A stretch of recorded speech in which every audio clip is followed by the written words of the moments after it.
កវលមកគូនេះជាងគាត់យកមកឲ្យកំងធ្វើមកគូនេះ5ហ៊ុនតិចគាត់កំងយកយ៉ាងធំកងយ៉ាងធំគាត់ជួយចិត្តពាក់កងធំតែគាត់ថាគាត់កំងយ៉ាងស្ទើរតិចមើលទៅយ៉ាងស្ដើង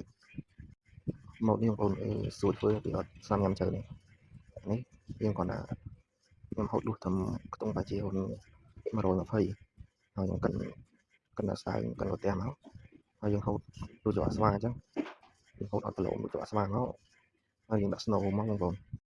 អានេះយើងសាបងប្អូនយើងសាពីប្រទេសសិនមកយើងសាគ្នាឲ្យជាប់ស្រែវាឲ្យត្រូវសិនមកខ្លាចវាលៀងគ្នាយើងសាគប់នៅទាំង3យើងដាក់សាម្ដងមុនម្ដងមួយឲ្យត្រូវតាមកលិយយើងហុំមកកុំឲ្យវាអញ្ចឹងបានវាស្មើដល់ពេលហើយយើងមកដាក់នេះយើងសាបានជាប់បានមកជាហ្នឹងនេះដល់ពេលយើងដាក់កលឹះវាយើងដាក់ដូចថាកវលពុកកងណាទេពួកហ្នឹងមានតែអញ្ចឹងឯងបងដាក់ទៅពាក់ទៅកប់ជាប់ស្អាតហើយយើងដាក់ហើយយើងសាហើយយើងស្រែវាមើលយើងច្របាច់ទៅកវលហ្នឹងឲ្យវាមូលឲ្យស្អាតមកដើម្បីឲ្យសមនឹងជាយើងហើយយើងឆាបមុខវាបន្តិចមកឆាបដើម្បីកុំឲ្យវា